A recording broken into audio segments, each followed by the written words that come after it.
नमस्कार दोस्तों, आपका अपना चैनल एडू प्ले विद ऋषि में स्वागत है। आप लोग को आज मैं फिर से स्ट्रेंथ ऑफ मटेरियल जो बता रहा था उसका अगला पार्ट लेकर आया हूँ। स्ट्रेंथ ऑफ मटेरियल जो है दोस्तों, ये आपका हर एग्ज़ाम में हेल्पफुल होगा। आपका जो भी पीएसयू एग्ज़ाम होगा या जनरल इंजीनियरिंग का जो भी एग्ज़ाम होगा, जैसे रेलवे जेई हो गया आपका, और एसएससी जेई हो गया, अभी बीपीएससी असिस्टेंट इंजीनियर का जो वैकेंसी आया है उसमें जनरल इंजीनियरिंग जो पेपर है उसमें भी आपका बहुत हेल्पफुल होगा दोस्तों। तो चलिए दोस्तों, आप वीडियो को अंत तक देखिए। और पिछले पार्ट में 2 पार्ट ऑलरेडी अपलोड कर चुका हूं, आप वो भी दोनों पार्ट देख लीजिए दोस्तों। आपका 70 से 80% क्वेश्चन इससे बाहर एक भी नहीं आएगा, इतना फुल गारंटी है दोस्तों। आप देख लीजिए, पूरा पार्ट आप लोग देखिए। चलिए तो बिना देर किए स्टार्ट करते हैं दोस्तों। चलिए, और आप लोग से एक रिक्वेस्ट होगा, प्लीज़ चैनल पर आप लोग नए हैं तो चैनल को लाइक कीजिए, सब्सक्राइब कीजिए और ज़्यादा से ज़्यादा शेयर कीजिए। चलिए दोस्तों, देखिए आपको मैं पिछले 2 लेक्चर में बेसिक इंट्रोडक्शन यानी बेसिक चीज़ बता दिया था। अगर आप वीडियो नहीं देखे हैं तो आप प्लेलिस्ट में जाकर वीडियो देख सकते हैं वहाँ से, तब यहाँ आगे आपको समझ में आएगा, अदरवाइज नहीं समझ में आएगा। चलिए दोस्तों, तो आ जाए स्ट्रेस के बारे में मैं बता दिया था उसमें क्या स्ट्रेस क्या होता है। कि stress is internal resistance force which offered by the member of the body. ठीक है, देखिए दोस्तों, स्ट्रेस में एक स्ट्रेस टेंसर टर्म आता है। स्ट्रेस टेंसर होता क्या है?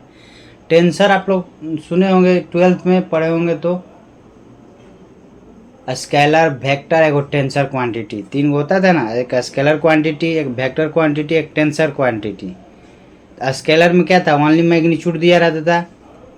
वेक्टर में क्या था? मैग्नीट्यूड के साथ साथ डायरेक्शन होता था। टेंसर में क्या होता था? मैग्नीट्यूड और डायरेक्शन, दो डायरेक्शन होता था। ठीक है, टेंसर उसको बोलते हैं जिसमें 2 या 2 से अधिक डायरेक्शन हो और मैग्नीट्यूड हो तो उसको टेंसर क्वांटिटी बोलते हैं। वेक्टर भी क्या है? टेंसर क्वांटिटी है, लेकिन क्या है? 0 टेंसर क्वांटिटी है। ठीक है, स्ट्रेस क्या है? टेंसर क्वांटिटी है। याद रखिएगा, स्ट्रेस क्या है? एक टेंसर क्वांटिटी है, इसमें 2 डायरेक्शन होता है। तो स्ट्रेस टेंसर होता क्या है? तो इसका यूज होता है मेनली डिफाइन करने के लिए होता है स्टेट ऑफ स्ट्रेस का। Stress tensor is use to define state of stress at a point. किसी पॉइंट के स्ट्रेस के स्टेट को डिफाइन करने के लिए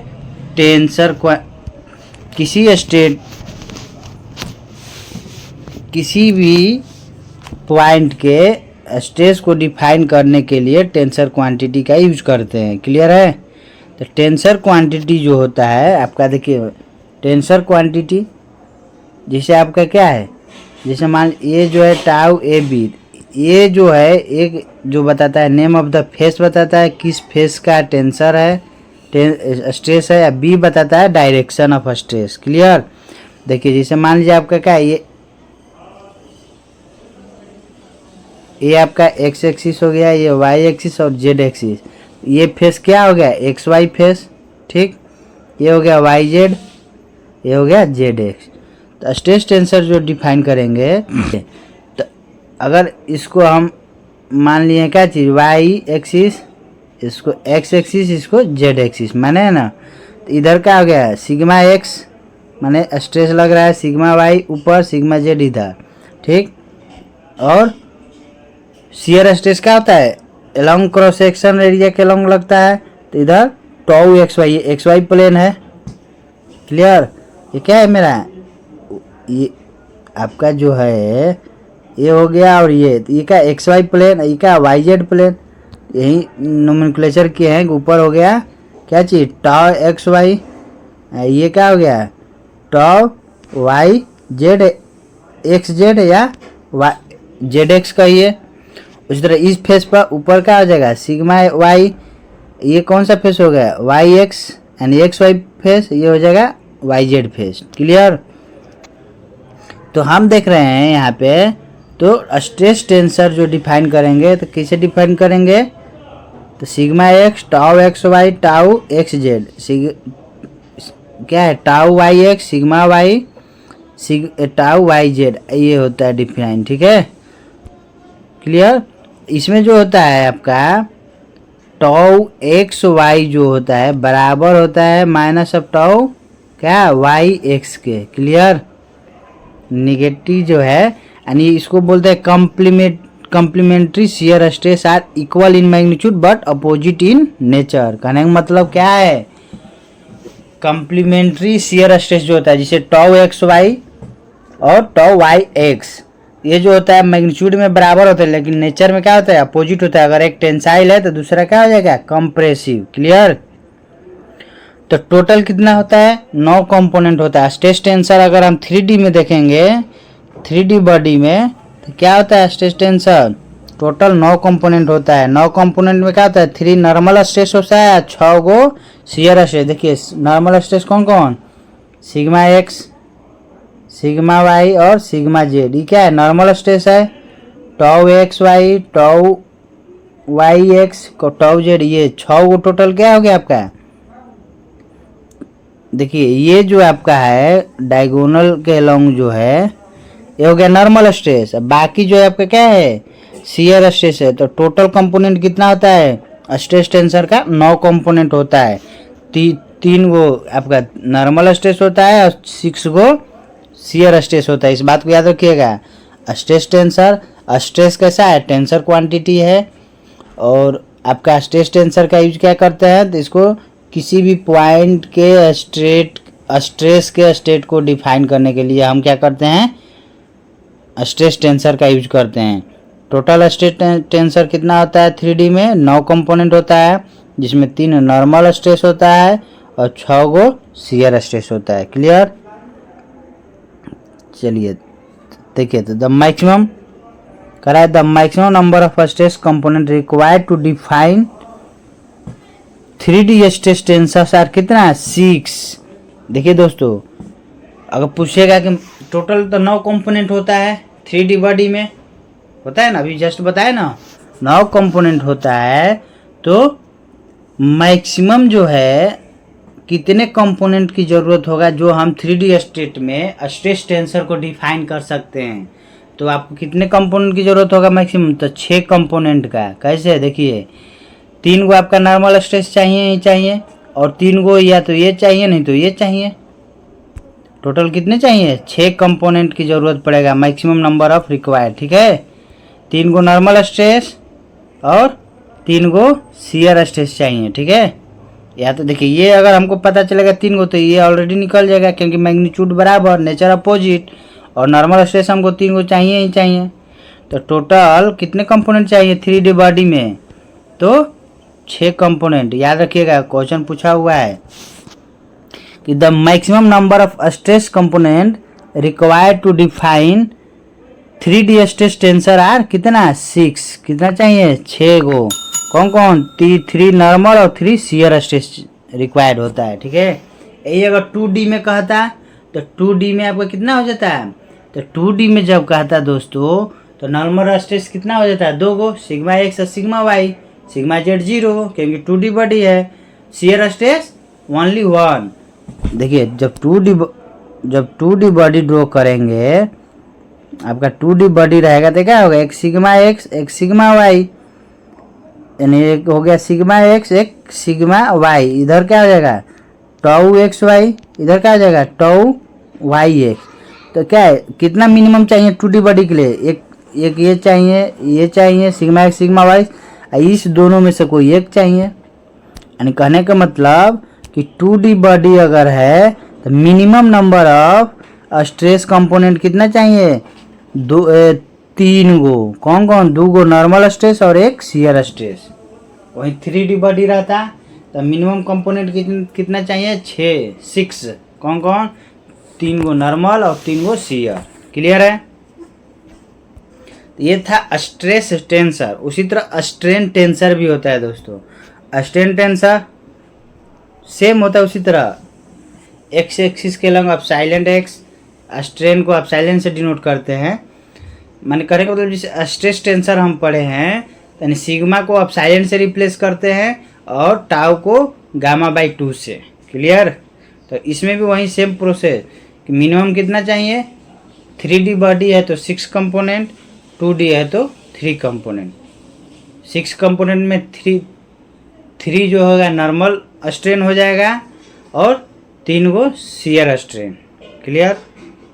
अब चलिए स्ट्रेस डिस्ट्रीब्यूशन थोड़ा बहुत हम बताए थे आपको, बेसिक जब इंट्रोडक्शन बता रहे थे आप, वो भी पिछले 2 लेक्चर देख लीजिए, आपको एकदम क्लियर हो जाएगा।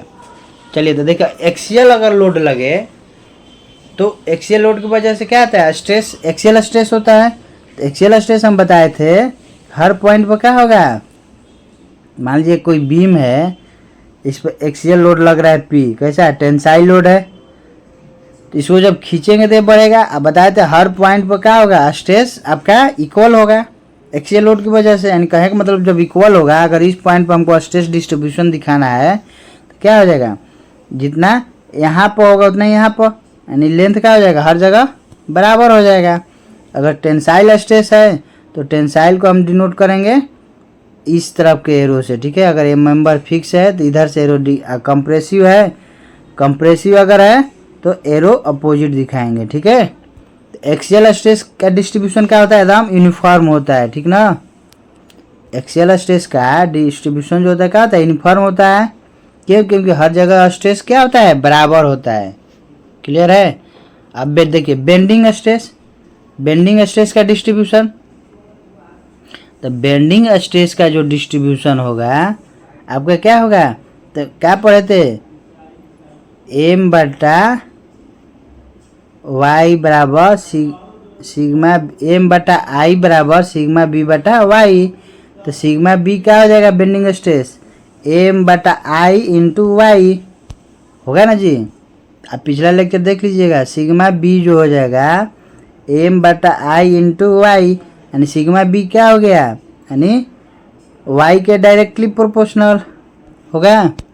सिग्मा बी जो हो गया वाई के डायरेक्टली प्रोपोर्शनल। वाई क्या है, न्यूट्रल एक्सिस से उसका डिस्टेंस है। तो और ये भी बताए थे कि न्यूट्रल एक्सिस पर क्या होता है, जीरो स्ट्रेस होता है, आउटर फाइबर पर मैक्सिमम होता है। और डिपेंड करता है डायरेक्शन पर, किधर कंप्रेसिव किधर टेंसाइल होगा। ठीक है। तो जैसे ये मेंबर है आपका, इधर अगर मूवमेंट लग रहा है तो इधर का क्या हो जाएगा, इधर का जो मेंबर होगा ये बेंड करेगा ऐसे, तो इधर का हो जाएगा कंप्रेसिव, ऊपर टेंसाइल होगा ना। तो कंप्रेसिव और न्यूट्रल एक्सिस पर क्या होगा, जीरो। तो ये हो जाएगा इधर आउटर फाइबर पर मैक्सिमम।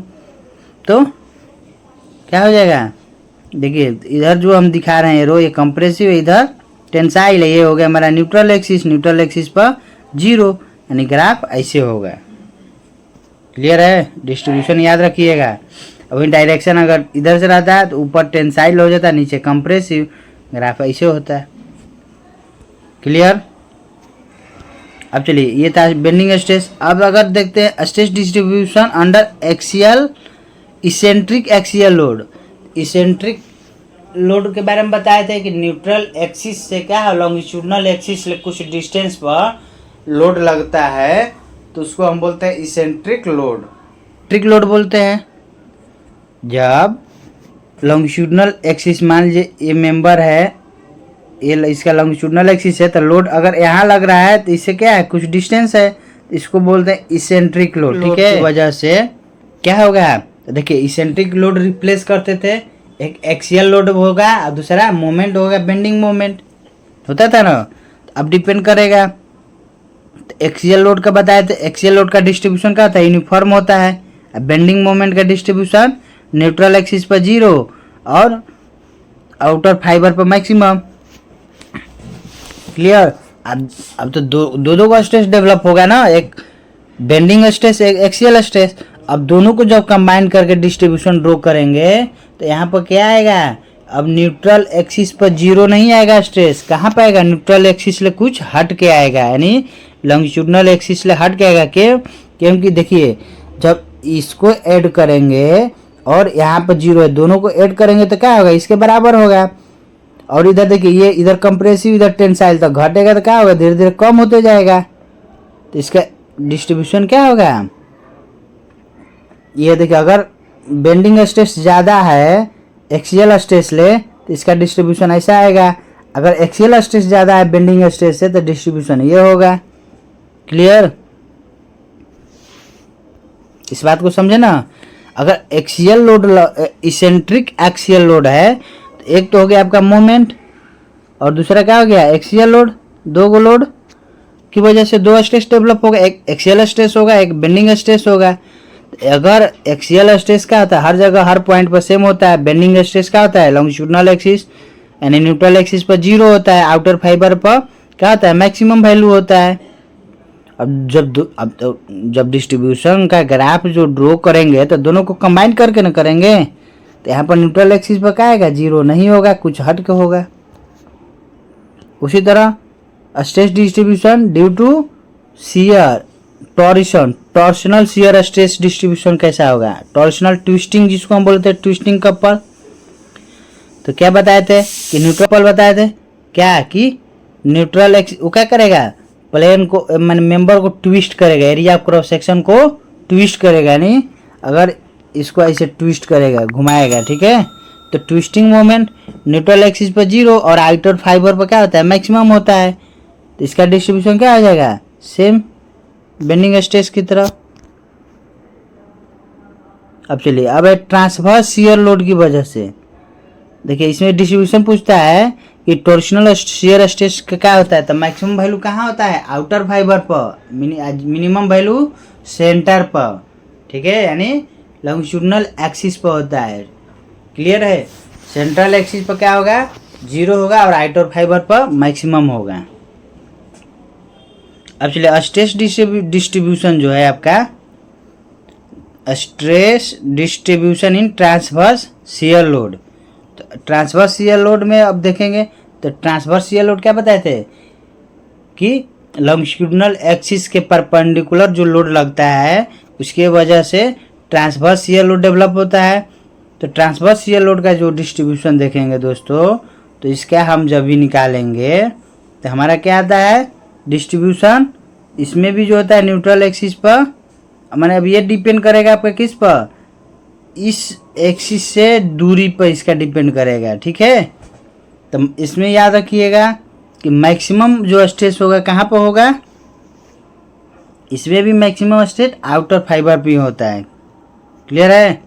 और एक होता है डायरेक्ट शियर स्ट्रेस। ठीक है, डायरेक्ट शियर स्ट्रेस का फॉर्मूला जो होता है याद रखिएगा, डायरेक्ट शियर स्ट्रेस FA//INA/B, ठीक है। ए हो गया एरिया, वाई बार, INA क्या हो गया, वाई बार हो गया सेंट्रल एक्सिस का डिस्टेंस, बी हो गया किस डिस्टेंस पर हमको निकालना है, एफ हो गया लोड, INA क्या हो गया second moment of inertia at neutral axis. Clear. Direct stress distribution जो होता है कैसा होता है, पैराबोलिक वेरिएशन होता है, ठीक है। कैसा होता है, पैराबोलिक वेरिएशन होता है, इस बात को याद रखिएगा। Clear. Direct shear stress distribution कैसा होता है, पैराबोलिक वेरिएशन होता है। क्लियर है। स्ट्रेस क्या होता था, स्ट्रेस क्या होता है, सिग्मा जो होता है लोड पर यूनिट एरिया, ये इसको हम बोलते हैं स्ट्रेस, ठीक है। स्ट्रेस कैसा क्वांटिटी है, टेंसर क्वांटिटी है, इसका यूनिट क्या होगा, तो देखिए तो लोड का यूनिट न्यूटन पर मीटर स्क्वायर, ठीक है। इसको किलो पास्कल में भी बोलते हैं, और एक इसका यूनिट है पॉइज, ठीक है। अब पॉइज में होता है सेंटी पॉइज, मिली पॉइंट, डेसी पॉइंट, ठीक। तो पॉइज याद रखिएगा, स्ट्रेस का यूनिट पॉइज भी होता है। स्ट्रेन, चलिए अगला अब है हमारा स्ट्रेन। स्ट्रेन क्या होता है दोस्तों, स्ट्रेन क्या होता है, स्ट्रेन बताए थे कि स्ट्रेन 3 तरह का होगा, लॉन्गिट्यूडिनल स्ट्रेन, वॉल्यूमेट्रिक स्ट्रेन, और एक होता है आपका शियर स्ट्रेन। क्लियर है।